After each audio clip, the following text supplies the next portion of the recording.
My name is Nadeem Haque, and as you know, हम ये webinar series very regularly करते हैं to bring to you the best of academics that we can find from all the social science fields to learn as much about Pakistan as we can. So today I'm very proud, very honored to present Ayesha Jalal to you. I don't think Ayesha needs an introduction. She is one of the foremost historians of Pakistan. She has done sterling work, starting off with a famous book, Jinnah the Sole Spokesman, then going on to the state of martial rule, and then the struggle for Pakistan, and in between many other papers and books, etc.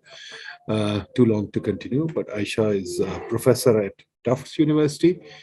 But she's also, I must say, many people probably don't know about this in Pakistan. She's also the winner of the famous MacArthur Award, which is probably one of the highest honors that anybody could get. I think she's the only Pakistani to have got it so far. Shazia has it too. Shazia Sikandar has it as well. Oh, really? Okay. Great. I must applaud her on that. That's wonderful. That's great. They got it after me, yes. Yeah, I thought I didn't know about her, but of course I know her, and that's wonderful. Absolutely wonderful to hear that. It's great when you hear something like that about a Pakistani. I think we all feel honored. We all feel that we belong to the club. So that's a wonderful feeling to have. So Ayesha has kindly consented to talk to us about the past in Pakistan's future. जो सवाल हम सबके दिमाग में होता है, जो आजकल हम देख रहे हैं, या आजकल क्या, मेरी तो जिंदगी निकल गई, एंड आई थिंक काफी सारे जिंदगी निकल गई, ये सोचते सोचते कि कब स्टेबिलिटी आएगी, कब पाकिस्तान ऐसा मुल्क बनेगा जब उससे जो खबर आएगी बोरिंग होगी. We are sick of seeing too many interesting news or too much interesting news come from Pakistan, especially news of conflict. So I think it's a wonderful opportunity कि आयशा से पूछे what is it in our history that seems to have, there's a seed in our history that somehow we can't seem to find stability. We can't seem to find a political peace, and we can't seem to find that glue that stitches us together. Now, of course, Ayesha has written 2 or 3 books on this, and I'm going to ask her to summarize very briefly what she thinks about this, and then we'll go into a conversation on that. So Ayesha, over to you. Thank you. Thank you very much, Nadeem, for inviting me, and especially to the organizers of PIDE. I'm delighted to be here. How much time do we have altogether, Nadeem? Altogether, we'll aim for about 1.5 hours. So, you know, we can go a little over 2. Plenty of time for question and answers. Absolutely. So, I mean, the presence of the past in Pakistan's present, and by extension, its future, is, I think, an unexceptional, non-debatable fact. Even if assessing that past's actual impact remains a matter of considerable contention and controversy. A primary reason for the failure to meaningfully gauge how the past influences the present and therefore the future is the undermining of history, in my view, as a discipline and its replacement by ideology, however you might wish to construe that.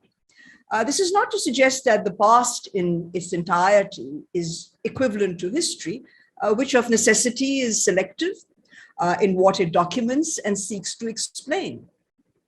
But I think without an understanding of history, it is not possible to nurture a historical consciousness among people, with the result that the past remains dangerously open to appropriation and manipulation in the interest of conflicting political agendas.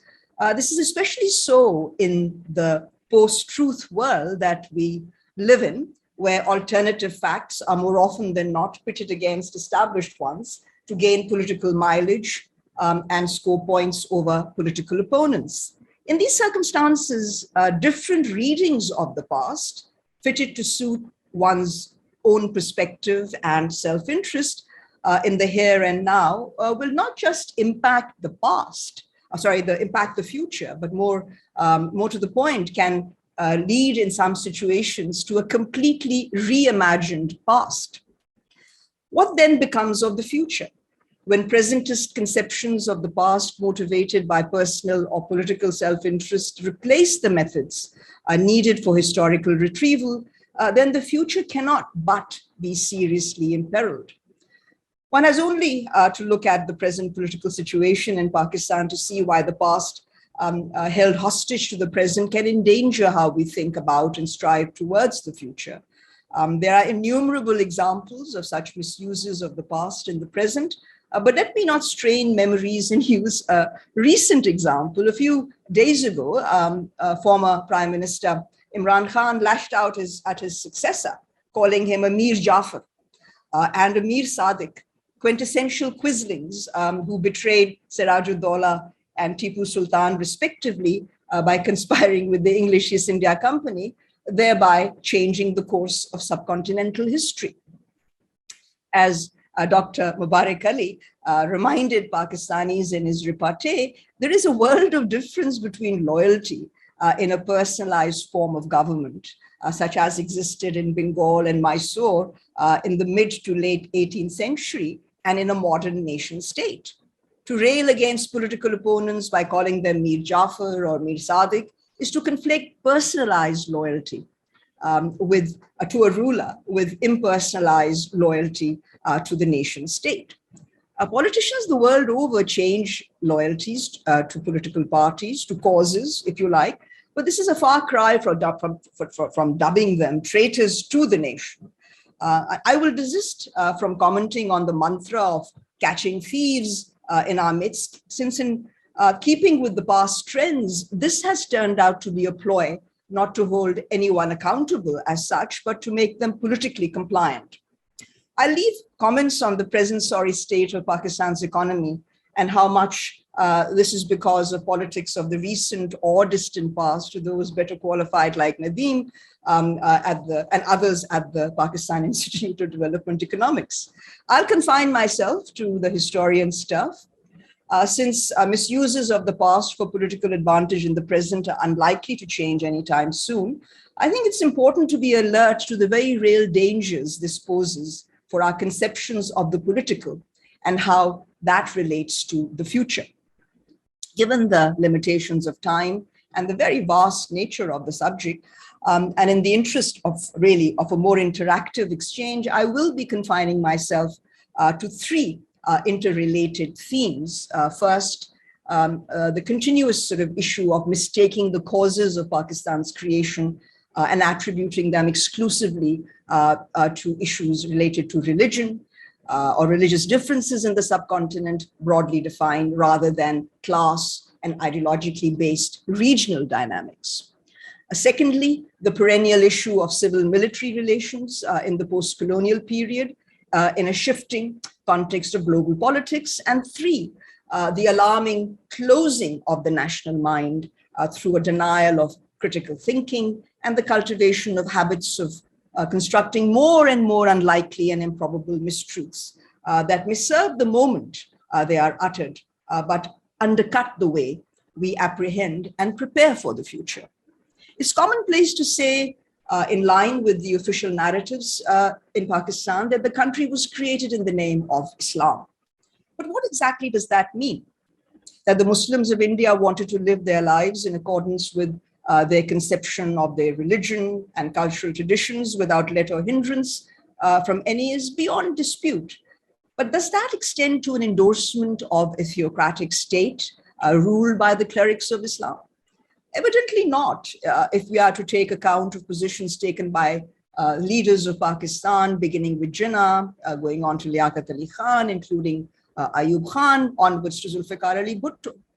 At the same time, it's impossible to deny that Islam has been deployed since the creation of this country to contain, if not reject, what we call provincialism, often derogatively referred to as parochialism, in contrast to the supposedly more expansive notions and ennobling notions, it would seem, of centralized state power. Yet the simplistic choice between religion and secularism, which is incorrectly defined as la diniyat or irreligiosity, papers over far too many fissures to produce a stable corrective in the form of an official national narrative that the citizenry can embrace. Small wonder then that confusion abounds, especially over identity. What are we first? Are we Muslim first? Are we Pakistanis first? Instead of the multiple social identities that Muslims of this part of the world are blessed with, the official discourse demands privileging a singular religious identity as defined by the state. An interpretive community with proliferating sects, especially during the British colonial period in India, Muslims have disagreed over understandings of Islam far more than is conceded by the votaries of an Islami Ittihad. You might ask, then why did you write about concepts like Islamic universalism, or even for that matter, Muslim nationalism, if Muslims have been divided? Now, my uses of Islamic universalism, ever since the publication of my book, Self and Sovereignty, Individual and Community in South Asian Islam, since 1850, are discursive rather than based on my reading and understanding of the existential reality. The term is a substitute for the rather more politically wrought British colonial notion of pan-Islamism, in addition to challenging the false universalizing claims of European Enlightenment. I mean, European universalism is being contested here with positing concepts like Islamic universalism, or even for that matter, Asian universalism in some quarters. The idea of Islamic universalism appealed to a cross-section of Muslims in the subcontinent, not only because it invoked connectivities with a worldwide Muslim ummah, a welcome corrective to their minority status in India, but also because of its anti-colonial connotations. But the discursive appeal of Islamic universalism was conspicuously absent when it came to practical everyday life, rituals, and politics of Muslims. For instance, in 1921, Abul Kalam Azad tried desperately making a bid for the coveted position of what was called Amir-e-Hind, an attempt to become the authoritative individual who would speak on behalf of Muslims and Islam. He was rebuffed by some of his closest associates who feared the consequences of enthroning him as a veritable dictator. As a shrewd observer at the time noted, the very term Amir-e-Hind was alien to Indian Muslims. Those claiming the Islamic mantle were organized along sectarian lines and so bitterly opposed to one another as to want nothing less than the excommunication of their rivals from the Muslim community. There were just far too many sectarian and ideological divisions, to say nothing of regional and class differences among Muslims, to allow for the emergence of a single leader or even an institution deriving authority and legitimacy exclusively from Islam. These basic lessons of Muslim social organization and politics in the subcontinent were forgotten in the headiness of independence from colonial subjugation and the stern challenges posed by the post-colonial transition. Where no single Muslim leader could command authority over the entire community, the post-colonial state could hardly be expected to do so without furthering divisiveness and conflict.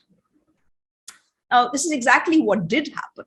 But the Pakistani state, to be fair, is not alone among modern nation states to get increasingly entangled with disputes among its sectarian-based citizenry on interpretations of Islamic tenets, and more contentiously on who constitutes a Muslim. To put it simply, for purposes of the argument here, the efforts of the post-colonial state of Pakistan to monopolize the discourse on Islam has inadvertently fueled sectarian and ideological conflicts, further fragmenting the Muslim community. How did a doctrinally and politically fractured Muslim community end up creating a homeland of its own? It's a good question. Certainly not on account of demonstrations of religious solidarity, the insistence on which is one of the foundational fictions of the post-colonial state of Pakistan. So what were the primary factors that led to partition, of the partition of India, leaving 45 million Muslims in predominantly Hindu India, the largest Muslim minority in a non-Muslim state? Now, I've written extensively on the subject, and so will confine myself to repeating just the bare bones argument here. From 1937 onwards, Muhammad Ali Jinnah, at the helm of the All India Muslim League, had invoked the Muslim political category to demand equitable, if not equal, representation with the Hindu majority. To contest the Indian National Congress's bid for power at the center based on the notion of monolithic sovereignty introduced by the British, Jinnah and also the League came forward with a scheme that drew upon the idea of shared sovereignty. Such a conception of sovereignty was in line with the subcontinent's long history of creative power sharing arrangements among its diverse peoples and regions. Distinguishing between a nation and a state and a partition of India, as opposed to a partition of the two main Muslim majority provinces, Punjab and Bengal, helps to unravel the contradictory dynamics underpinning the demand for a Pakistan. While claiming undivided Punjab and Bengal for Pakistan after the passage of the Lahore Resolution in March 1940, Jinnah had left it open, an open question, whether the Muslim state would arrive at a confederal arrangement with the rest of India, which he consistently referred to as Hindustan, not India, or make treaty arrangements as two separate sovereign states on matters of common concern. In the end, of course, instead of an equitable power sharing arrangement between the Muslim provinces, i.e. Pakistan and Hindustan, Jinnah was offered an unenviable choice: an undivided India with no assurance of the Muslim share of power at the center, or a sovereign Pakistan devoid of the non-Muslim majority districts of Punjab and Bengal. Jinnah's preoccupations with the All India arrangements sank the prospect of a power sharing arrangement that might have saved Punjab from being rent in twain. But there were some prospects in Bengal remaining united. Bengal without Calcutta, Jinnah quipped, was like asking a man to live without his heart. It was much better, he said, for Bengal to remain united. And I'm sure they'd be on very good relations with us. Of course, the Congress put an end to that effort, noting that a united Bengal could only remain within the parameters of India. The fundamental structural contradiction in the British Indian political system between all India concerns and regional dynamics ultimately defeated Jinnah. Against the backdrop of mounting tensions along lines of religious community and brutal acts of violence in different parts of India, but most notably in Punjab, which I think Jinnah's detractors unfairly blamed on him, he was in no position to extract concessions from the Congress. Bluntly told by the Viceroy that his recalcitrance would lose him the Pakistan on offer, Jinnah very reluctantly acquiesced to Mountbatten's plan for a partition involving an agonizing dismemberment of Punjab and also Bengal. Partition, as it came about, did not entail the division of India, as Jinnah had wanted, into two successor states, Pakistan and Hindustan. It was Congress that inherited British India's unitary center. Pakistan consisted of the Muslim majority provinces shorn of eastern Punjab and western Bengal, including Calcutta, the mutilated and moth-eaten state that Jinnah had rejected, not just in 1944, but then again at the time of the Cabinet Mission Plan. A Pakistan without its non-Muslim majorities in Punjab and Bengal was in no position to negotiate safeguards for Muslims in the rest of India. Congress insisted on partition as a final settlement, arguing that the Muslim areas were to be seen as contracting out of the Union of India. This put paid to the Indian Muslim nation, using the grant of independent statehood to its collective advantage. Moreover, if Pakistan collapsed under the weight of its own contradictions, its constituent units would have to return to the Indian Union singly, on their own, one by one, not recreated on the basis of two sovereign states. So Jinnah's decision, to become the Governor General of the new state was intended to forestall such a development. But with millions dislocated as a result of partition and the killing of hundreds of thousands of innocent men, women, and children that followed in its wake, the prospects of Pakistan surviving the trauma of its blood-stained birth looked extremely bleak. Cast against its will into the role of the seceding state and with Muslim provincialism rather than presumed unities, of a common religion providing a major driving force for its creation, Pakistan's main priority, understandably, was to create a viable central authority over two geographically separated territories that until then had been governed from Delhi. As I've argued ever since the publication of my second book, The State of Martial Rule, The Origins of Pakistan's Political Economy of Defense, the uses made of Islam in the newly created Muslim homeland to undermine the imperatives of the country's federal configuration, have played a direct role in tilting the balance. They did so early on, balance from elected institutions such as political parties, parliament, to non-elected institutions like the military and the bureaucracy. Here, the politics of the Cold War played a very crucial role in facilitating the shift away from politicians and political parties, with senior bureaucrats and military officials beginning to call the shots, which is also the second major theme around which this talk is organized. Implicit in my assessment of the evidence is that the political system, far from breaking down on account of internal fissures and contradictions, had to be broken down ultimately to enable the military to exercise unfettered control over what was fast becoming a security state. Tensions with India, combined with international pressures, led to a situation where the imperatives of state construction were in direct contradiction to those of political processes that might lead to a democratic dispensation. Here, the nexus between the top echelons of the military and the civil bureaucracy and the centers of global capitalism located in London and Washington was of tremendous significance. Far from stepping into a power vacuum, as is often suggested, the military, senior civil and military officials manipulated their international connections to depoliticize, quote unquote, Pakistani society before it slipped into the era of mass mobilization. This, of course, happened in 1958, but the shift from elected to non-elected institutions in the first decade, which the military intervention sought to confirm in 58, has been impossible to overturn. We've tried controlled politics, we've tried populism, outright authoritarianism, and perhaps most disconcertingly for many of us, even the present much wanted party-based system of parliamentary democracy. The breakaway of the Eastern Wing, containing the majority of the country's population in 1971, and the emergence of Bangladesh is either attributed to Indian machinations, the inadequate uses of Islam, or a basic incompatibility between the two wings of the country. What is ignored is the exclusive emphasis on center-region contradictions in the disintegration of Jinnah's Pakistan. And what is especially ignored is the critical role that the civil-military equation played in this regard. We frequently hear that it was Mujibur Rahman who wanted to break this country up, or India's machinations, but we never really tried to understand the dynamics of the civil-military equation in the breakup of Pakistan. By emphasizing the links between the center and the localities, Ayub's basic democracy system had sought to undermine provincial politics. No amount of gerrymandering or ideological manipulations, however, could alter the fundamental regional basis of politics in Pakistan, something that has become even more highlighted after the 18th Amendment.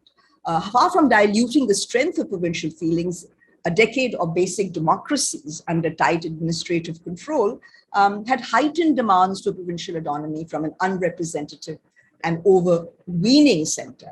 Yahya Khan and his top generals, while agreeing to hold elections on the basis of a dual franchise, were strongly averse to transferring power to any political group from the eastern or the western wing of the country, which aimed at circumscribing the interests or reducing the dominance of the military and the bureaucracy. So, I mean, the point really here that I'm trying to make is that even though there's been an attempt to suggest that it was the politicians, and notably Zulfikar Ali Bhutto, what is constantly underplayed here is the role of the military institution in not wishing to transfer power. So I think the emphasis on center region in studies of breakup of Pakistan needs to be further advanced by looking at the civil-military relation. So I think that is a very important issue because the decisive role of the civil-military balance in the outcome can teach us a great deal about our current predicament, most notably vis-a-vis Balochistan. The problem there, as in East Pakistan, was not the religious deficit, as is erroneously believed by certain quarters, or even due mainly to Indian interference, but because of its treatment, its consistent treatment as a strategic asset, rather than a political constituents of Pakistan's federation. Devolving authority, as some wise individuals suggested, to local levels in places like Balochistan and elsewhere, cannot resolve the center region problem stemming from the denial of political and financial powers by a military-dominated state. One of the primary lessons of 47 and of 71 is the need to give constituent units like Balochistan a stake in the federal level through a just apportionment of state resources and the abandonment of policies and tactics that are akin to treating them as colonized territories, not component units of the nation state. Now, without accounting for the requirements of its federal configuration and a judicious rebalancing of civil-military relations, Pakistan's future will remain uncertain, ensuring the continuation of the chronic instability that has been its fate since it joined the Committee of Nations. What are the prospects then of correcting course and embarking upon a healthier and more robust relationship between the federal center and the component units? This brings me to the final theme of today's talk, the narrowing of the national mind through a denial of critical thinking and the cultivation of habits of constructing more and more improbable mistruths that may serve the moment they are uttered, but undercut the way we apprehend and prepare for the future. Despite a well-orchestrated official nationalism, Pakistan, ever since its creation, has been groping for mooring somewhere in the twilight zone between myth and history. This is not a novel occurrence, to be sure, in a newly independent state, but it has, due to declining educational standards, a controlled media, notwithstanding its more recent commercialization, has led to the dissemination of some remarkable distortions and mistruths. Extended periods of military and quasi-military rule witnessed severe restrictions on the freedom of expression. The press was muzzled, is muzzled, and bribed into subservience. History has been reduced by official hacks to a jumble of cliches in attempts to expound more and more improbable truths about Pakistan's much touted Islamic ideology. Forced to imbibe truths of officialdom, the vast majority of Pakistan's literate citizens have opted for the comforts of ignorance, habits of skepticism, and most troubling of all, in the contagion of belief in conspiracy theories. By devaluing history for political and ideological reasons, Pakistan has found it difficult to project a national identity that can strike a chord with its heterogeneous people. 75 years since the winning of independence, Pakistan is struggling to define the inner and outer contours of its national identity. The dilemma flows, I think, from a stubborn refusal to accept the more awkward truths about the historical circumstances surrounding the country's birth. Habits of national denial have assumed crisis proportion today, when Pakistan's existence is under far more serious threat from fellow Muslims than it was in 1947 from rival non-Muslim communities. Yet remarkably enough, well into the 70s, Pakistan had remained a relatively open-minded and moderate Muslim state, despite an emphasis on its Islamic identity and distinctiveness from Hindu India. For all their inadequacies and sins of omission, government-sanctioned history textbooks for schools and colleges, and I can vouch for that because I studied here as class 5, 6, 7, included sections on Pakistan's pre-Islamic history. Although selective in their coverage and devoid of the interpretive quality expected of quality history teaching, they were reasonably accurate and relatively immune from the brazen bigotry that became standard fare for the national curriculum after the 1980s. The ideological onslaught in the name of Islam, initiated by General Jalal Haque and continued by his devoted heirs in the political fraternity he had nurtured, proved deadly for the teaching and dissemination of history. An already compromised educational system with only a perfunctory commitment to historical research and critical analysis was dismantled bit by bit, and newfangled doctrines of Islamization orchestrated by the state, became the criteria for all subsequent discussions of Pakistan's history and by implication, also the future. Instead of celebrating the diversities and claims of sacrifices for its freedom, the official handlers of Pakistan's ideology came to view regional counter-narratives of identity as grave threats to the integrity of the state. Zia's state-sponsored Islamization from the late 70s, matched by suspension of democratic processes, heightened tensions between center and region. Far from being the proverbial glue, Islam became a source of divisiveness and widespread social corrosion, and perhaps one of the greater paradoxes of the uses of Islam in post-colonial Pakistan. The reference point for the more radicalized and the non-Punjabi provinces was soon no longer the 1973 Constitution, but the Muslim League's 1940 resolution with its confederal overtones promising maximum autonomy and sovereignty to the constituent units of the proposed state. And today, when Pakistan seems to be on the boil, is on the boil and seems to be really hitting rock bottom, we again hear a great deal about constituent units taking on the federal center, trends which can only hurt Pakistan seriously and something that needs to be addressed very urgently. Insofar as nations are imagined communities that are limited but sovereign, the imagined antiquity of the Pakistani nation and its constructed myths cannot wish away its embedded divisions and the chronic tensions of its modern present. Instead of chasing mirages on a murky horizon, I think Pakistanis may be better served if they are taught how to delve into the depths of their own history, understand that history with the kind of open-mindedness and spirit of free thinking inquiry that is the basis of all real understanding. It's perhaps only then that this troubled country of 200 million plus can begin shedding its curious penchant for myths, delusions, and conspiracies day in and day out of season. A return to the basic of history as a methodology that promotes investigation. History means to investigate based on actual evidence, not contrived ideological gildings, can, I think, facilitate a critical understanding of the past and allow Pakistanis to try and navigate their difficult present, not simply in the light of times gone by, but more importantly, in pursuit of a future that is consistent with their ideals and aspirations. Thank you very much. Thank you, Ayesha.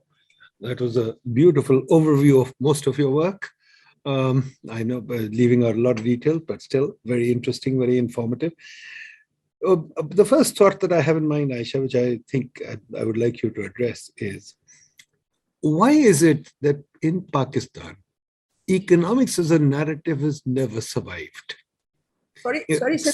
Economics, we never developed an economic narrative in Pakistan. We have been so involved in Islam and identity and the military civil controversies and the political controversies. The one thing that I find missing in Pakistani narrative altogether is the economics of Pakistan.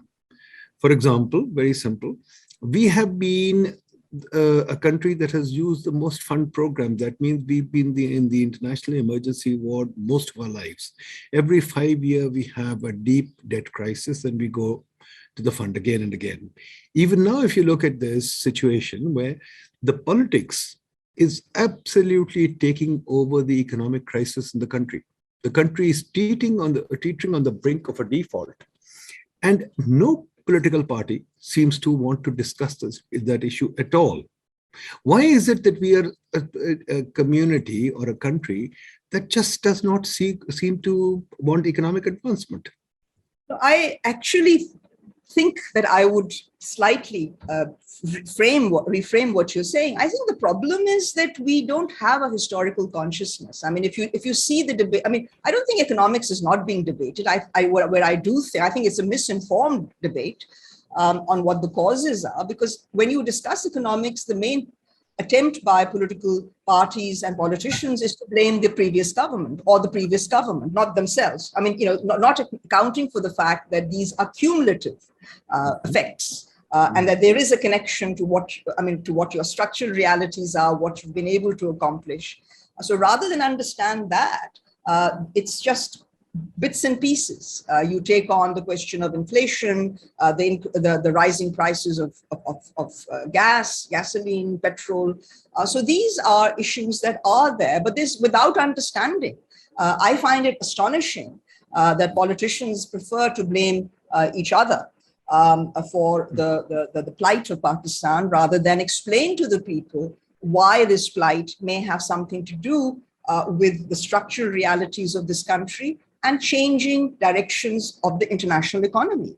I mean, there's no sort of real attempt. I mean, even today, if you just listen to what is being debated in the public, nobody says that. I mean, occasionally you hear, well, the prices have gone up of oil, so we need to do something about it. But some economists need to explain why this is necessary.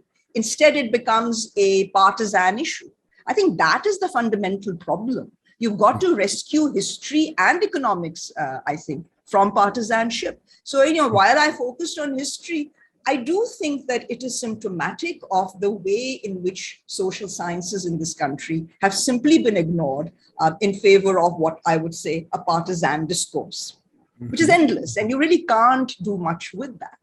I mean, if it's all about blaming others and not accepting any responsibility, we're not going to get anywhere with that.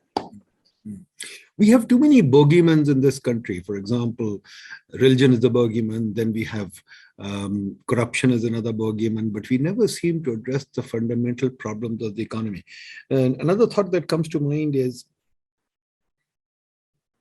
it possible, we talk about the civil military, bureaucracy and the army working together. The one thing that we have done very well, and this goes back to the work of Acemoglu and Robinson, who talk about the fact, these are economists, who talk about the fact that the colonial legacy remains steeped in a country where the colonial foundations were strong.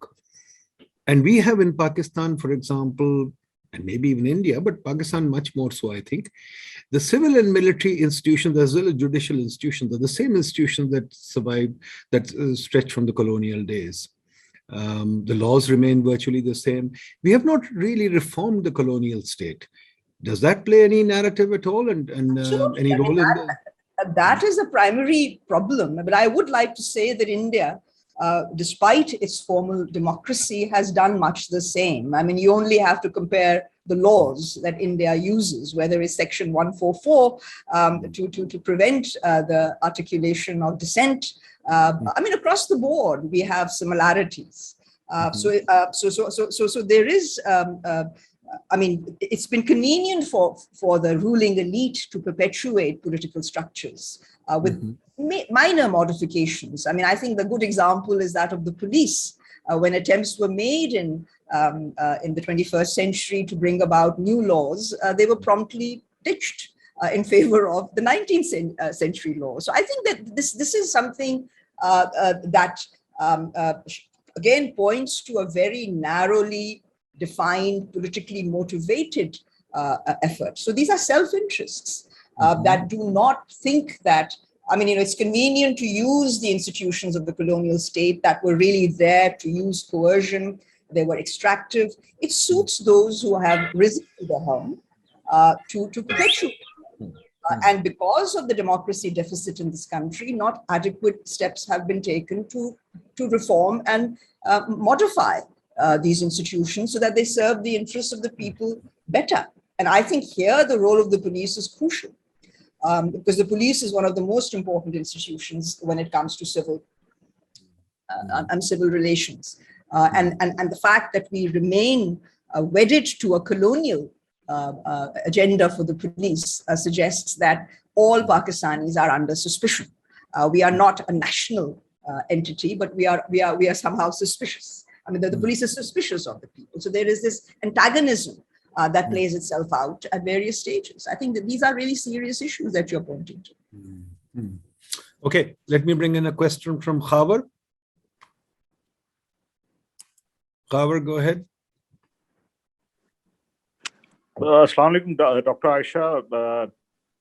My question pertains to There are some, there is some thought that the partition occurred because of the military. A lot of Muslims army participated in the Second World War, and that was a pressure on the Britishers to give partition.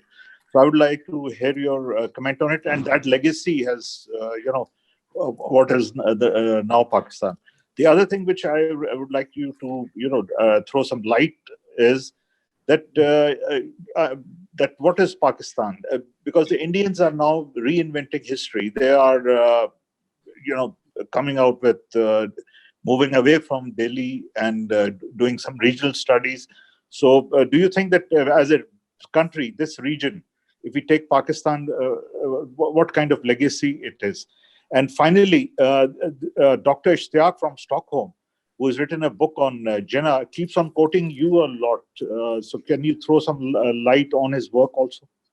I don't know, maybe I'm going out of the topic. No, well, I mean, all I can say is on your first question that, I mean, if you're suggesting that the primary motivation for partition was lay within the army, that's not quite correct. It's of course true that there was a large proportion of Muslims in the army. But that was, in fact, I mean, it was Mr. Jinnah's efforts to claim the Muslim majority provinces of Punjab and Bengal and thereby lay a claim to the large presence of Muslims in the army and his hope for a more equitable relationship with the rest of India that played a role. But it was certainly not the primary dynamic. Bhutto Saab, of course, is famously I've quoted him in my books. I mean, Struggle for Pakistan, where he says that what role did the army play? The army was more concerned about the division of the silver, the regimental silver, than about the real issues of partition. Now, that may be a bit of a far-fetched statement, but I think that gives you an indication that the army, it was not the army that was the cause. As for your second question about what is the legacy of Pakistan, I think it is still playing itself out. I do think that the regions matter very much. The problem that I tried to emphasize is the relationship between the regions and the center. The center needs to rethink itself, and that's where the civil-military question becomes very pertinent, because there is a resistance to changing the nature of the center. What you need to understand is that the British ran India as a unitary state. That unitary state has served the purposes not just of Pakistan, but also of India, which is a federal, we are both federal entities. And so, as I've always said, India and Pakistan are federal in form and unitary in substance. So you need to understand that it is precisely this lack of equity between center and region that has been one of the primary problems. And this refusal to acknowledge that the real politics in this country are federally based, and the insistence on papering it over with improbable ideologies and interpretations of Islam is simply distractive. So I think that's a very important question, to understand that the issues are federal. Finally, as far as Mr. Ishtiaq Ahmed is concerned, he's written a book to sort of undermine my book, so spokesman, but I think he fails miserably because he's not doing history. He's doing political science. He goes and quotes bureaucrats who are obviously mouthing variants of the Pakistani official narrative. This is not history. This is you can arrive at a hypothesis and say a partition occurred because this is why it occurred, and not because what Jalal says. But that's not the way to do history. You have to provide the evidence. So I would say that I would simply dismiss this attempt by Mr. Qureshi to make an argument, and those who are sold on it are welcome to buy it. That's all I can say. Fair point. Amara? Amara, go ahead. Assalamu alaikum, Dr. Ayesha. Assalamu alaikum, Doctor. Assalamu alaikum. I have two questions, basically. My first question is that, ma'am, we can see a clear pattern of religion intervening in politics in Pakistan, political culture. So is there any way out of getting this vicious cycle? And second is that we always blame military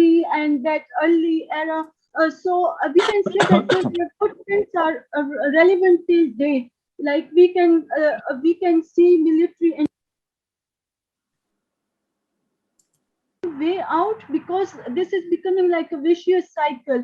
So can you suggest any way out for future or for Pakistan political culture? Because people fall very easily for populism and populist agenda. So is there any way out? Kindly, ma'am, enlighten me on this. Thank you.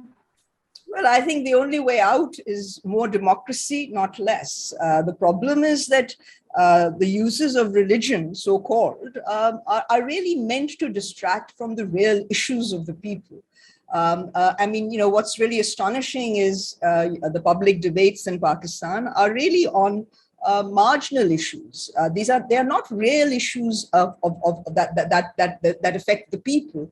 You either have two clans fighting each other out, or you have individual politics. And in that context, Islam is used. Everybody is trying to be more Muslim than the other. But I think that in large part, it's a question of people not falling prey to this discourse and demanding focus on real issues. So I think that is where the problem lies. I mean, Islam has become simply a means to avoid facing up to the really hardcore issues that this country faces, issues that economists like Nadeem would like to foreground, and sociologists and historians would like to foreground. So I do think that this sort of, it's almost a shortcut to express your disappointments and grievances, but it is not a solution, because these are not religious problems that you have. You have social and economic problems and political problems. So I do think that this inability to call a spade and understand the causes of the problems is at the root of the matter. As for the military's role in managing politics has never ceased in Pakistan. And I think that has to cease. It's good to see that the discourse has come in, but the discourse has to be followed by concrete action. And I think that we are still some way away from the military being, quote unquote, neutral, as is currently the desired way forward. Ayesha, let me ask you a few questions that my lay mind kind of raises. One is a question that's stuck in my mind from my younger days when I had a few sessions with Raja Mahmudabad. And he made a point which I've always wanted to clarify from somebody like you. He said one of the major problems or differences that lay between India and Pakistan was that the Congress party was well developed. It had been around for almost maybe 70, 80 years before independence. And it had, Gandhi was a charismatic leader who had managed to unify the Hindu population, so to speak, and managed to sell the Hindu mythology. So in a sense, Gandhi was the first guy who brought religion into politics. But then he said that the Congress, because it was well developed, had depth in terms of intellectual leadership. It had depth and it had an organizational culture, an organizational setup. Whereas Muslim League was a new party, barely, I mean, in reality, it really took off after 1940. And it was really centered around Jinnah with no depth to its leadership. How much of a role do you think that played? Because in his mind, he felt that played a deep role in terms of A, partition, getting the partition, and two, also in terms of the political culture that ensued. Because Nehru was able to take over, and Ambedkar and all those people, there were so many people who were able to develop a political culture, whereas Pakistan never had it. How would you see that thesis? I mean, I have argued much the same, Nadeem, in my works. That the Muslim League was underdeveloped, was barely in existence. I don't know what's ringing. I don't know what's ringing. Underdeveloped in the areas that became part of Pakistan, and that remained a problem. I mean, the lack of political party organization. I went further and attributed this to the granting of separate electorates to Muslims in 1909, which I've also always argued was a class concession and not, as you are told, a community or religious concession. It was a class concession because number one, the franchise was restricted to education and property qualification and property. Education qualifications and property, and not everyone had the right to vote. So you had a very small electorate. In Punjab, for instance, only 11% had the right to vote in 1945, the last election before independence. So in that context, you find that clearly some of the results of the elections were not necessarily representative. I mean, universal adult franchise only came at a later stage. I mean, in Pakistan's case, it didn't happen until 1970. In India, it happened in 1952. So I do think that the relative development of the two parties, I mean, the development of the Congress, which was able, thanks to, I mean, I won't say that Gandhi brought religion into politics. I don't agree with that. I think religion was already in politics. And Gandhi, of course, at a certain stage gave it. But I think that there is this great misunderstanding that religion is the problem. It's the uses of religion that are the problem. Religion doesn't divide. It's the way that politicians use religion. And I think that Pakistanis will be better served to stop calling the uses that politicians make religion, because they're not religion. These are just discursive uses of religion and have nothing to do with your faith or my faith. So I think that is the great problem, is what religion has come to mean. Anybody who talks about Islam somehow becomes a religious leader in the eyes. So I think that is a major problem. It's really not religion.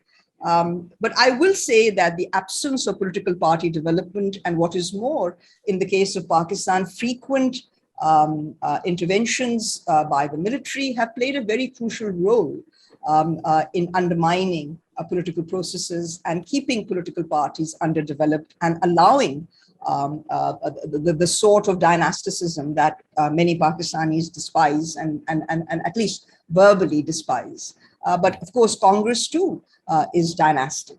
So in that sense, I think it's important to realize that the uneven development of political parties has played a crucial role.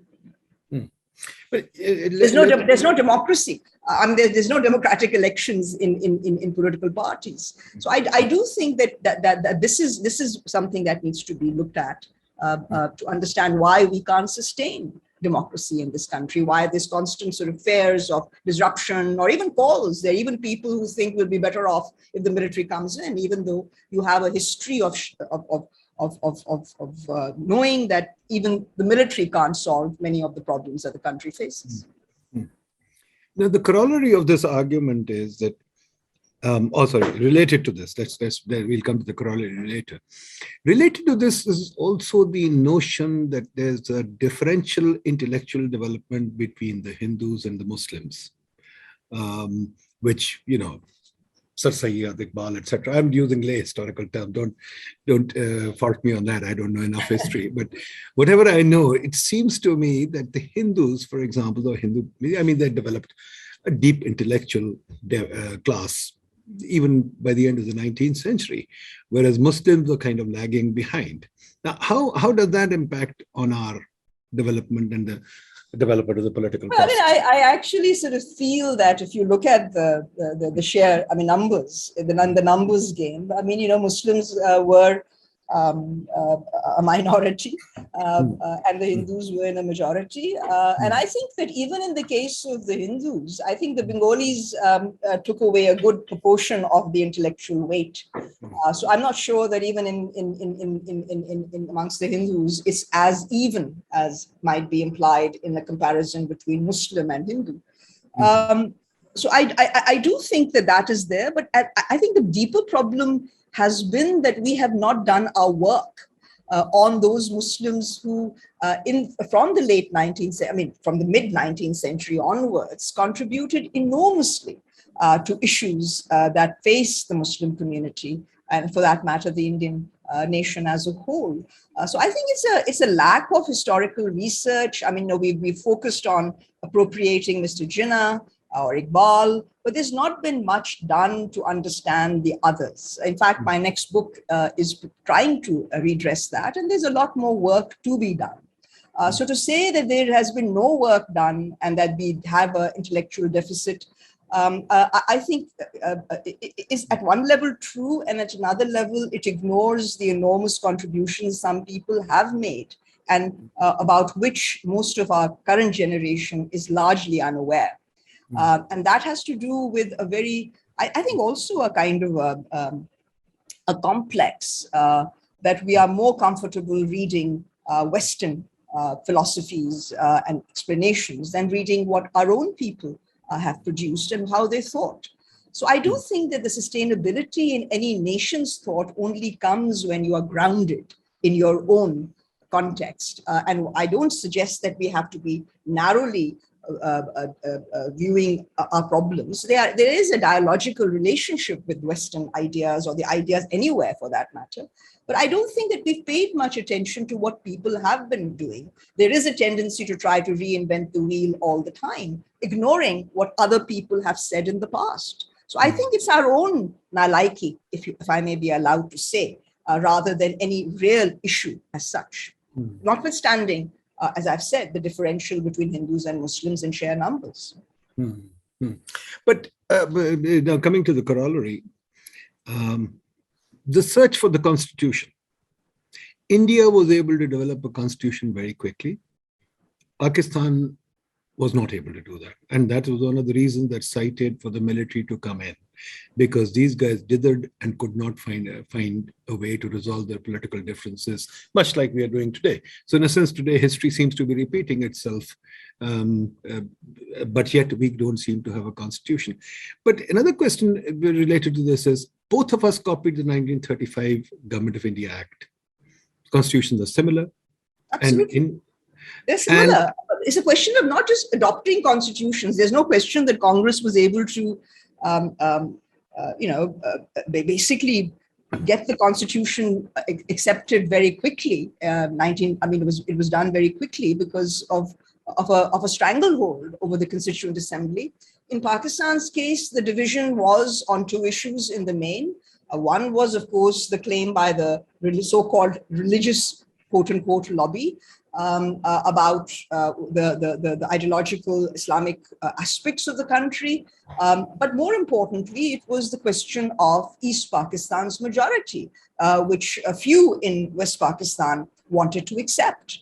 You created one unit, you created parity. So I do think that the manipulations and inability, and so the lack of faith in that constitution, even though it's almost identical to the Indian. So it's not just the adoption of a constitution, but implementation. In 1973, after great effort, a constitution was adopted. The problem again remained in implementation. So, constitutions have to be followed. You need to ask the question, not constitutions, but what is it about the Pakistani political culture that makes people averse to following constitutions? Constitutions and laws, it seems, as far as the leaders of this country are concerned, are for others, not for them. They're above it. So I do think that is the fundamental problem, rather than anything inherent in the absence of constitutionalism. I think it's following that constitution and believing in it. I don't think that there is that belief in Pakistan.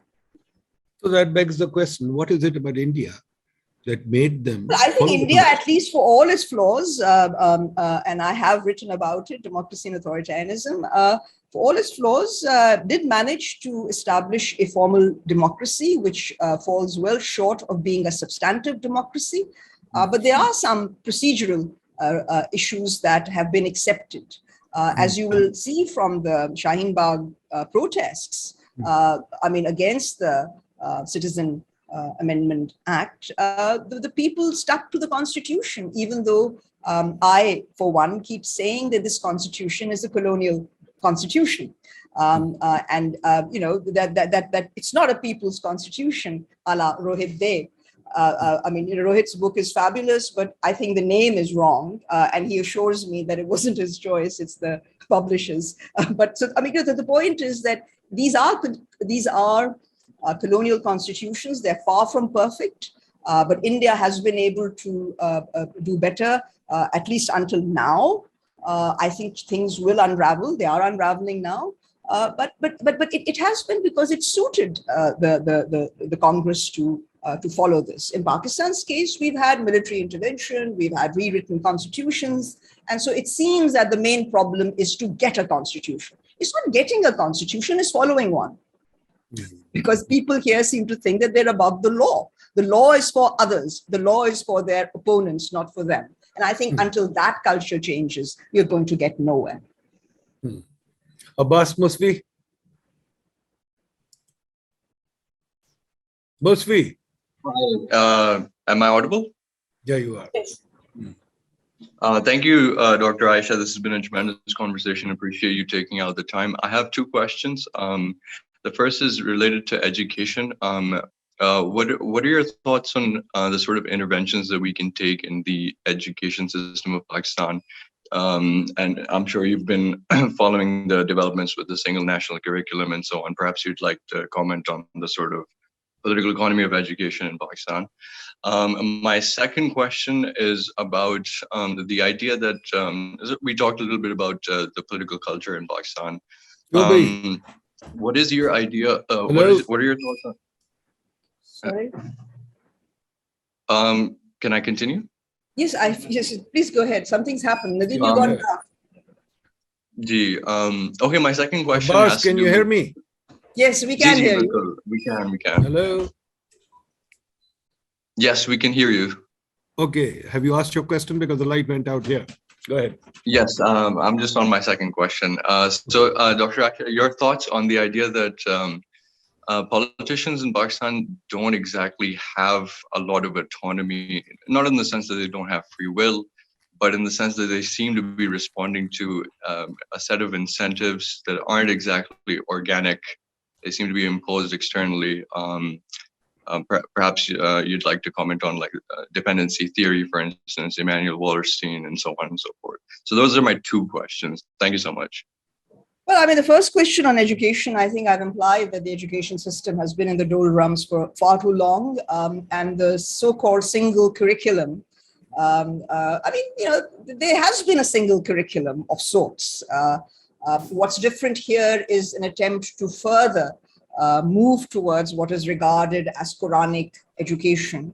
Now, that's all very well, but I do think that the fundamental problems of Pakistan's, I mean, Pakistan's educational system, if you compare it with India, is really the real comparative point, that India has been able, despite it all, to still produce qualified people who are able to take on positions not just globally, but they can really sort of outpace Pakistan throughout and within the country as well. Pakistan's education system has been systematically dismantled and reduced to a sham. I think that, I mean, if you look at, higher education, I mean, I don't even want to go there. I mean, it is astonishing to sort of be asked to read dissertations, which I'm sometimes asked to, which are incomprehensible. And I mean, maybe we should just abandon the English language and move towards Urdu, because at least maybe people will be able to write in Urdu. They certainly can't express themselves. As it turns out, the majority of people can't express themselves in any language. So, you know, the question that you have to ask is, after 16 years of education in English, why is it that majority of people who come out of the Pakistani public schooling system cannot write a coherent paragraph, can't speak English, and can't think right?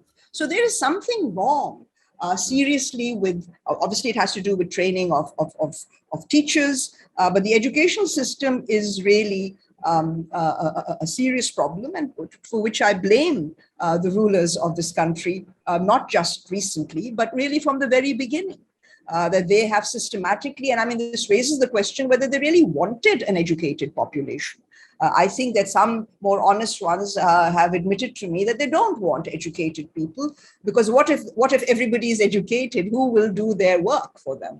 Who will they subjugate to project their own lifestyle? So I do think that there is something very seriously wrong with the education system, and it's getting worse.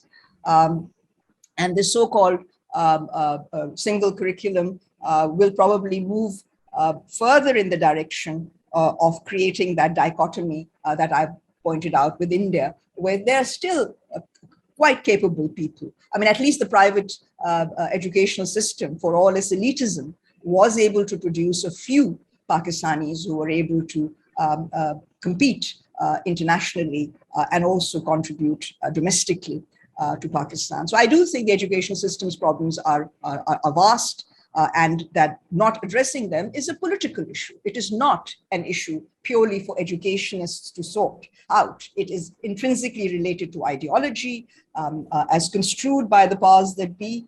So I do think that, and of course, the political economy issue becomes really crucial, the political economy of educational reform. When you look at textbook boards in the different provinces, I mean, now with the 18th Amendment, that's what it is. And those who control these textbook boards want their own sort of views of Pakistan and Islam to be projected. So I do think that this is a very serious problem, which needs to be mitigated by judicious federal intervention. It has to be a balance between the federal and the provincial on the question of the curriculum. As for your point about Pakistanis not being able to be independent agents of the, why is that? It's because of compromises made in the past and having become addicted to aid, quote unquote, or injections of economic flows from outside, not being able to. Naturally, you can't become independent when you do not want to, for instance, again, I'm going to trespass on Nadeem's territory, not expand the tax base. I mean, why do politicians in this country not want to expand the tax base? If you want to be independent sovereign nation, you need a broader tax base. So I do think, and I mean, not only that, we know that we have done damn all to sort of really expand our export bases, exports. So you're living off remittances, you're living off doles. How can you be independent? How can politicians be independent when their hands are tied? So I do think that these are questions that you need to address. It becomes easy to just blame politicians, which is fine if that suits you, but that's really not really answering the real problem. Okay, let me bring in Ankit Singh. Thank you, sir. Ma'am, good evening. Thank you for your discussion. Ma'am, I just want to draw parallel to caste system in India. And, I didn't hear that, caste system in India. Yes, ma'am. And the way the structured war violence gets imbibed, even though when we claim that, we are a democracy, we assume that everybody is equal, but that the fact that we are starting from equal is itself not applicable to the subcontinental, sectarian-based communities. So, is there a historical insight which you can, provide us, like kind of governance which was there, which was more suitable, apt for the geography of South Asia rather than the current democracy? Also, this just a curiosity: is this more of a philosophical problem which we suffer from, in providing welfare on the basis of modern line versus our own civilizational legacies? Thank you. Ankit, it's a loaded question, but also one that, in my view, relates to the whole question of privilege. I live in the US. I see the problem with racism there, with race issues, the question of white privilege. And in the case of India, I think it's a pure and simple question of Brahmanical privilege. So I think it has been a long, it's an enduring problem, which had different manifestations in the pre-colonial period. That's not to say the caste was not there, but arguably caste has been considerably rigidified over the years, largely because of colonial assumptions and the conveniences of perpetuating privilege in the post-colonial era. So I wouldn't say that it's a philosophical question alone. I do think it's an existential one. And it's very deliberate, it's very real. Those with privilege do not want to give it up. So it is convenient for them to have something like a caste system to justify this continued injustice. So yes, I think it needs to be fought, but you need to be able to identify the problem and not misinterpret what the real issue is. For that, I think you may need some philosophical understandings of the similarity, for instance, between racism and caste in India. I think they are innumerable similarities. To that extent, we can even bring the question of underprivilege in Pakistan. I would simply say that here in Pakistan, the most striking thing is male privilege. In India, it's Brahmanical privilege and male privilege too. But in Pakistan, it's male privilege, pure and simple. And so the question is, what do you do with that? If you need to fight it, but the options and the opportunities have been few and far between when there are no democratic processes for extended periods of time. And the discourse becomes, even when there is democracy, there are so many instruments put in place that freedom of speech is constantly dented. In Pakistan's case, there are innumerable laws that prevent freedom of speech today. Hassan Raza.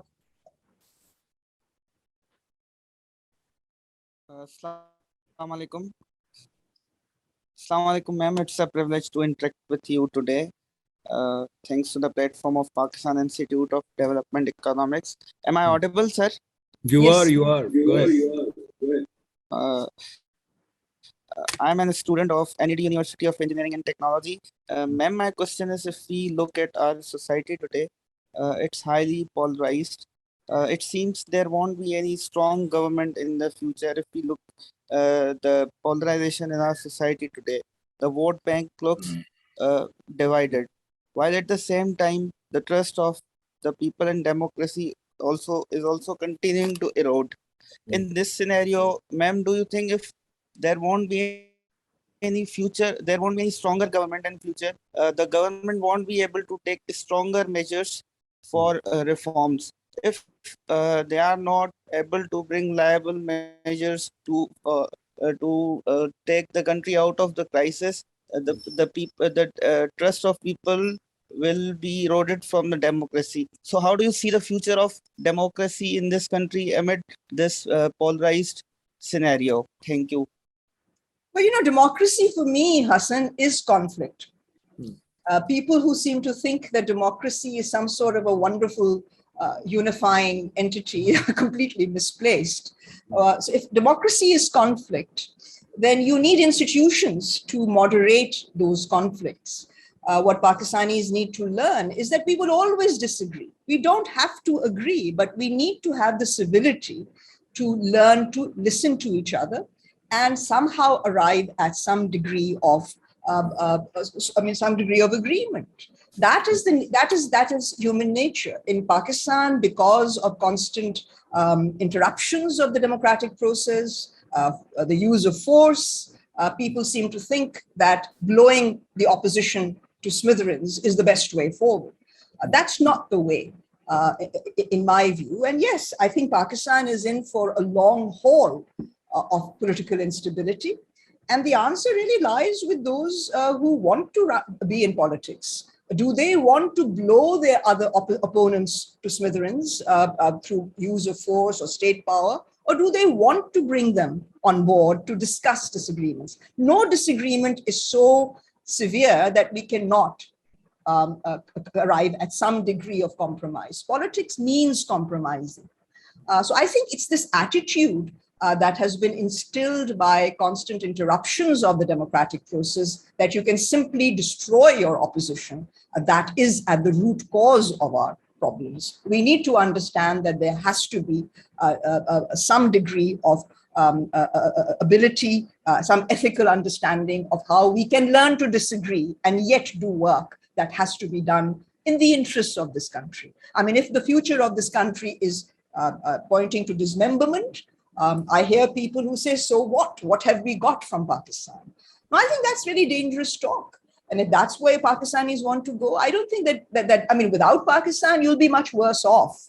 I'm not saying that you've been very much better off with Pakistan, but you at least can change your mind to try and improve things. For that, you have to realize that people will not agree with you always. That doesn't mean that you shoot them or you plan to sort of get them incarcerated or have a court case against them. That's the problem here.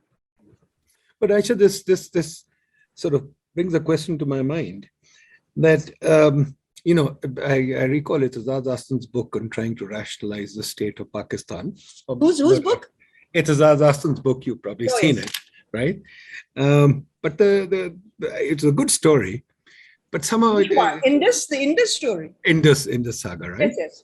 Yeah, it was a good story, but somehow left me Which is unconvinced. historically incorrect, I'm afraid to say. Right? So I come back to that when we talk about India, let's look at the heterogeneity of India, right? I mean, the Bengal and south of India were much more developed than this side of India. We were kind of in the shadow of India, or shadow of Delhi, I should say. We kind of, I don't know, my reading of Itazal Hassan or the weak history that I have is that apart from Ranjit Singh, Punjab never really achieved any real national movement. And even apart from that, this region kind of remained in the shadow of Delhi. So to that extent, I'm wondering how politically and sociologically was this region developed to be able to take on independence as we did? And is the independence project affected by history? This is a deep question that we have. Do we have a history from Taxila onward that kind of gives us continuity to make the independence project work? Or are we trying to build a history? And that's where the search for national identity comes in. I think that it's a question of how you view the history. I mean, I tend to see the history as regionally based. And there's no denying that there were certain regions who, quote unquote, as you put it, were more advanced, quote unquote, depending on what you're referring to. But Punjab was very advanced when it came to agrarian production.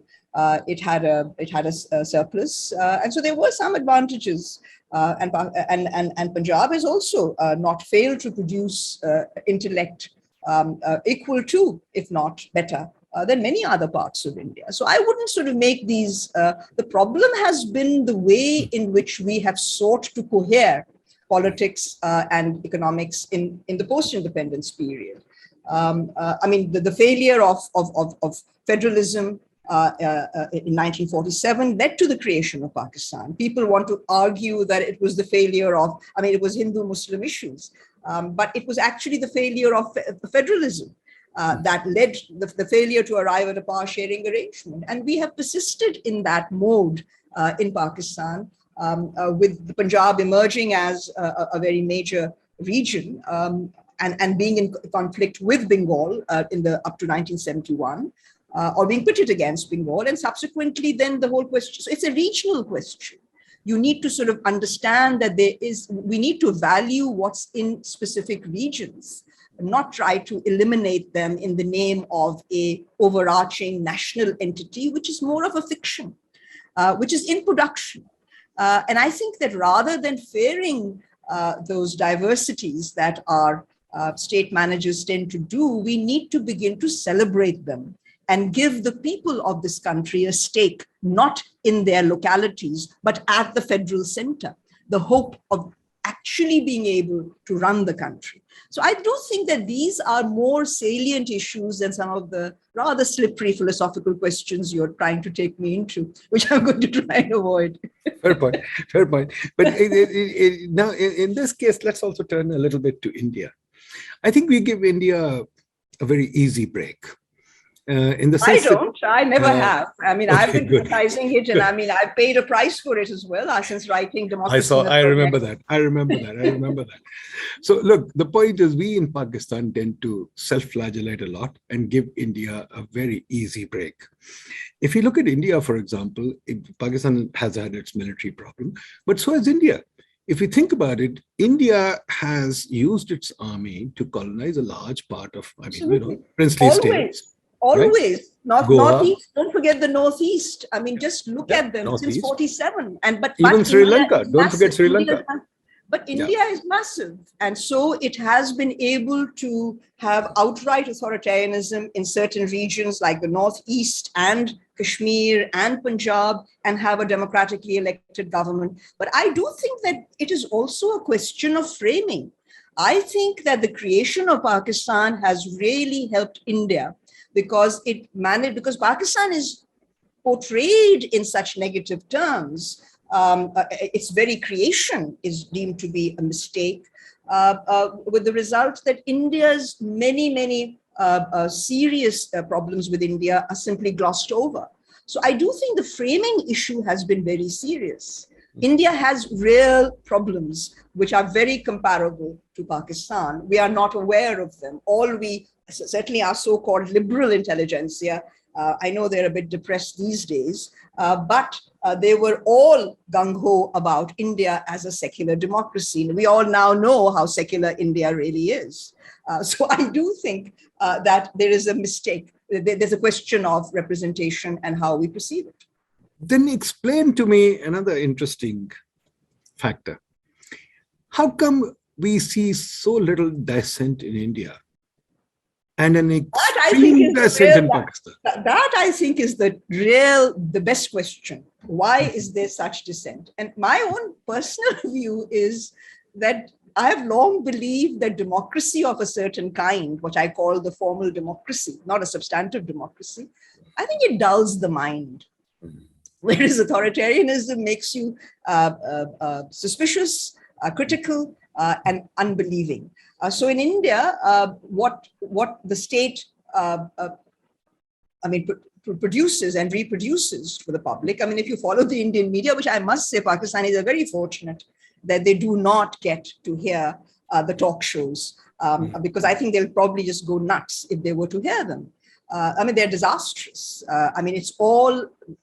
Pakistan is the cause of all of India's ills, effectively.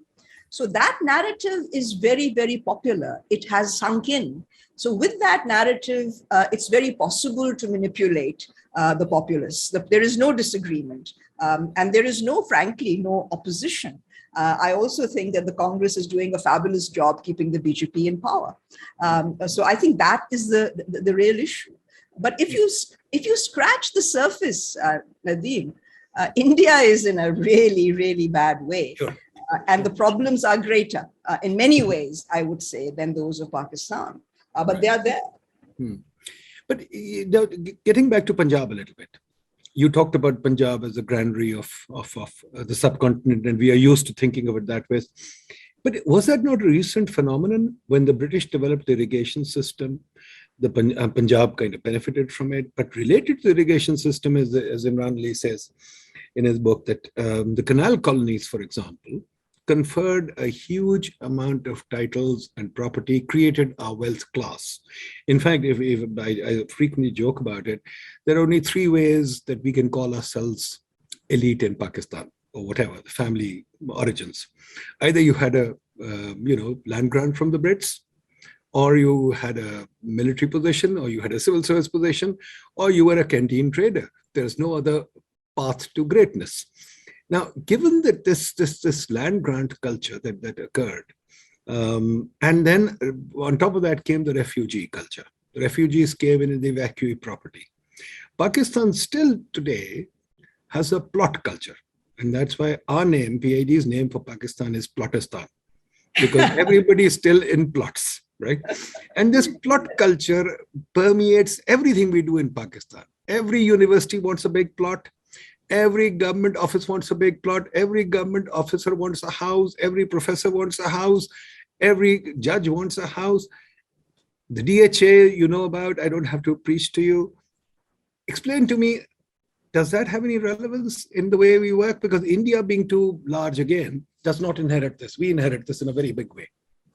Well, I disagree with you. I think that land underpins politics in the subcontinent. It is the primary factor. So I would recommend lots of works to you, but maybe we can take that separately. Sure. Imran's work has been overtaken in some ways now by the works of Niladri Bhattacharya. Okay. My own student, Anilam Sohail, has done a very good job on Punjab. And even Gilmartin shows that, what Imran calls development is really social engineering by the British.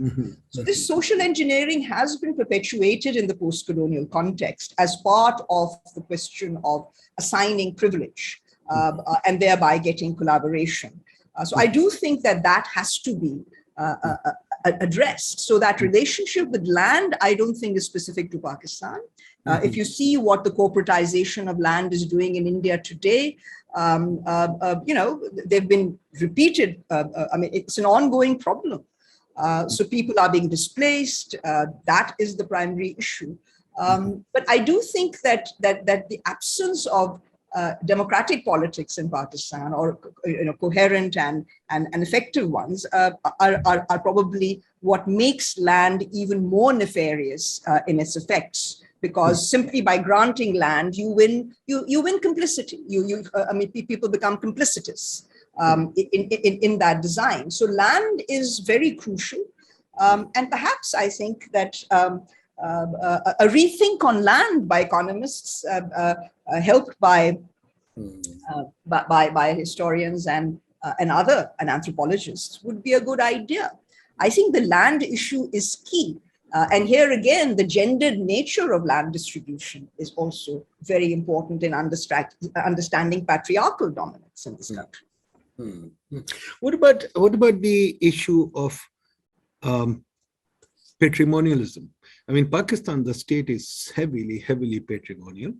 The Thana Kuchari culture seems to be very strong, and the dynastic culture that you mentioned, Lijima, has shown that roughly about 200-300. We also have a project here that's shown roughly about 300-400 families dominate the parliament, and it's and those families stay there because of the fact that this is what Imran calls the electables, and those families stay in power because, hey, all our rights depend on those families. I mean, even if you have a police problem, you go to that family. If you have any land dispute or whatever dispute, if you have a murder, you go to that family. I think India is less of that. Again, the size factor helps India. And of course, not if you look at constituency politics in India. If you study constituency politics in India, you will find dynastic aspirations to be as alive there as in Pakistan. I did tell Ali that there is a problem in using the blanket term dynasticism at the all India level, at the all Pakistan level, and because it's aspirational, because this misconception that elections are about a relationship between the voter and the representative. Elections in Pakistan, as I argued in Struggle for Pakistan, is choreographed. There's a whole team of people, and so clearly those who can pay for that expensive choreography tend to win, and that is dynastic. But what amazes me, and I want to pose the question back to you as an economist, is that we have problems with political dynasticism, but what about capitalistic dynasticism, where all the successful capitalists are dynastic? It's the money they inherit. It's not an equal starting point and so those who can inherit tons of money are successful and continue to perpetuate their power. So I do think there are similarities, but the kind of problems we face with politics is absent with capitalistic dynasticism. So maybe you can answer that. No, I think that's a very important question. We have a paper here where we've taken a look at Mahbubul Haq's thesis of 22 families, which was in 1967. That's right. Today, we look at the Pakistan Stock Exchange, you find there are 31 families. So, and many of them are common. So that's a fair point. Wasif Rashid Saab.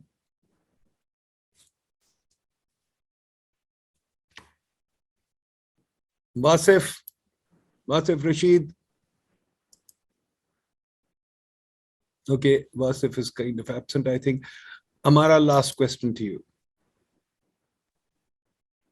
Thank you, sir, for giving me opportunity again. Thank you so much. My question from Dr. Ayesha is that, ma'am, you relate Balochistan with East Pakistan, right? So, ma'am, owing to the ethnicity and the resources over there, can you really expect that a political setup can be really installed there? And what do you see the future of Balochistan? Like, can we expect any political party like the way they are in other provinces and the way things are in other provinces? People are talking about politics and the development of political culture, but it's other way around totally in Balochistan. So what do you see the future of Balochistan, especially in political terms? Thank you. Well, Amara, I think that there has been a long-standing problem with the sort of Sardari system, and the general populace. The Pakistani state, following the British model, preferred to do deals with the Sardars who were given the money, which they pocketed. So, I mean, the problem is that instead of nurturing a middle class, which would be closer to, which would have aspirations tied to the Pakistani state, the Pakistani state, remarkably enough, has managed to bring the Sardari system and the middle classes together. How do you overturn it? Is there a way? I mean, only clobbering them into submission is no answer. That is what is the East Pakistan example. You need to clearly bring them in to the political system. I think that the answer is not just, I mean, it's good to see efforts at local body elections. It's getting them involved in their own affairs, but also then having an adequate share politically and economically at the federal center so that they have a stake in Pakistan. If you do not give the Baluch a stake in Pakistan, then the problem will continue to simmer. I did say that the main problem has been that we have treated this part of the country containing 40% of our territory as a strategic asset rather than a political constituent unit. And until you do that, there is no solution. I do think it can be sorted out, but the methods that are being deployed currently are completely wrong-headed for that. Ayesha, a little different question. Reflect on this for a little while and reflect on it using history. We see now in the States a huge domination of Indian intellectuals. They've kind of taken over most of the academic institutions in the West. Also, there's a huge domination of Indian professional class, entrepreneurial class in the States. If you look at the top 10 companies, their CEOs are Indians right now. And if you look at the lobbies in the US, those lobbies are very, very strong. In fact, I just got a paper recently on the Indian lobby and even the Indian radical Hinduism in the States. Given our narrative of Khan's narrative of anti-America, and given how India is moving and how this class is moving in America, I'd like you to reflect on two things. What does this state of the Indian professional in the West have to do with the historical state of our civil society or differential state of our civil society and intellect? And how will this reflect on us going forward? I mean, it's the result of those many discrepancies that I was pointing to, the educational system. They produced capable people who've been able to, but we must not also ignore the Islamophobia that has played a very crucial role in keeping competent, educated Pakistanis out of key positions. So I do think that there is a bias in the US. And I don't think that anti-Americanism is an Imran Khan narrative. It's a Pakistani narrative which precedes him by decades. It's not novel, it lacks originality, but it's one that has resonance with the people because of long-standing nature. So yes, the Indian lobby is alongside the Israeli lobby in control of the US. But I do think that the real problem has been, as we've seen, I mean, I've always maintained that the loss of the narrative on Pakistan, and it turns out that this was a planned, India planned it for decades to sort of malign Pakistan. But I have been shocked by the response from Pakistan. There's been virtually no response after the discovery by the BBC that this has been done for years. So I do think that these things perpetuate themselves. I don't deny the takeover of many competent Indians in top positions. Some of them are very worthy, and not all are haters of Pakistan. But I do think that we ourselves have really served ourselves very poorly in providing a counter narrative. And I have always believed that if it hadn't been for Pakistan, as I've said it earlier too, India would look much worse than it does today. So actually, it is Pakistan that carries the weight of those negativities that really should also should include India as well. So there is almost a view that Pakistan is the cause of all that is wrong. And that suits India perfectly and also helps its not as citizens, but those with Indian origin to rise up the ladder in a country that is steeped in Islamophobia. But what is it about our politics and our civil society and our politicians that they can't seem to, even our civil society, we can't seem to develop a narrative other than to blame the military? And we can't or to blame each other, or to blame your own.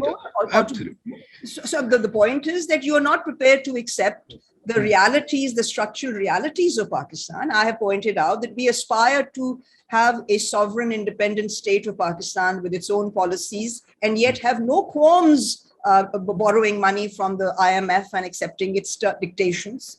We have no problems looking for foreign infusions and want to be independent. I mean, left hand doesn't know the left from the right.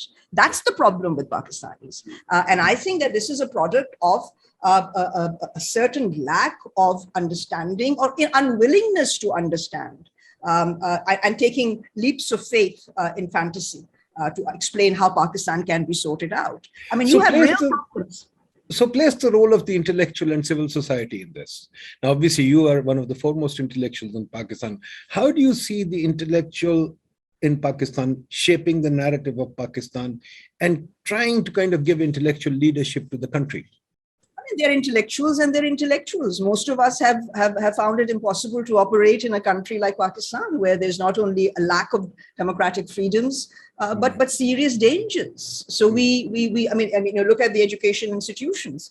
There are hardly any education institutions where true scholarship can be pursued. I mean, without being interfered by some entity or the other, if not the intelligence agency. So I do think that there is no true, genuine inquiry underway.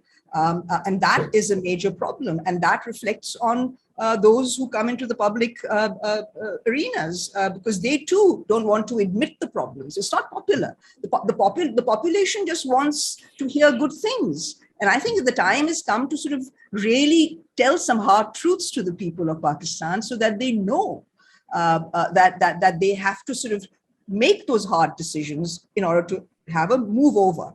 Otherwise, Pakistan is condemned to go on repeating the same old mistakes and will never emerge. This can carry on for much longer and things will get worse. But unless we break out of this vicious cycle, I don't think there is a future. I have a question here from our young friend, which says that how is your work? How do you see your work as being received in Pakistan?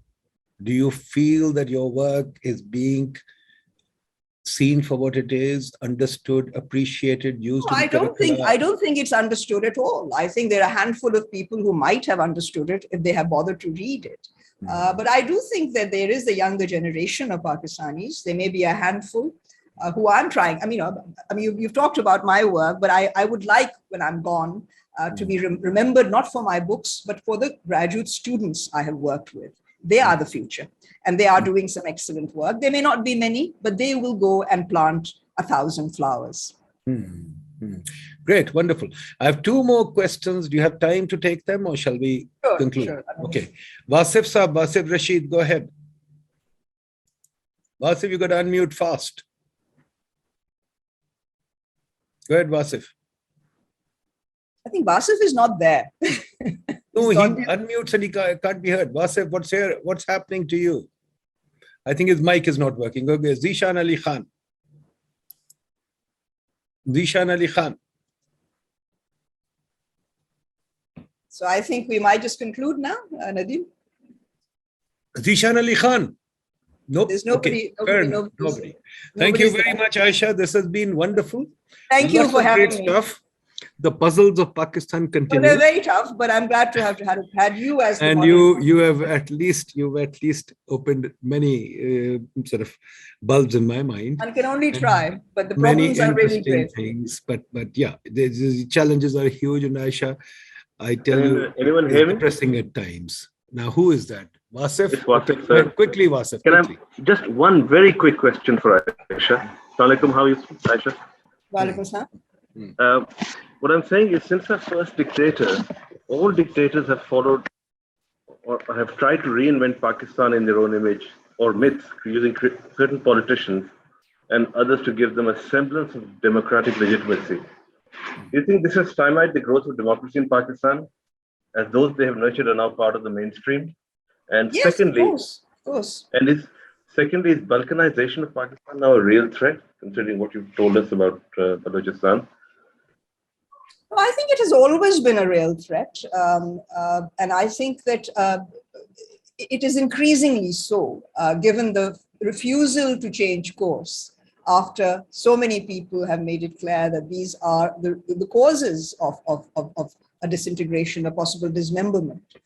So I think it's again bringing back the theme for today's talk, which was the past and Pakistan's future. So long as you continue to refuse to accept the lessons of the past, the obvious glaring lessons of the past, the future will remain endangered. And the more we refuse, the closer we head to that disaster. Thank you, Ayesha. It has been wonderful. Thanks for giving us the time. Thanks, Nadeem. All the best. All the best. Khuda Hafiz. See you soon.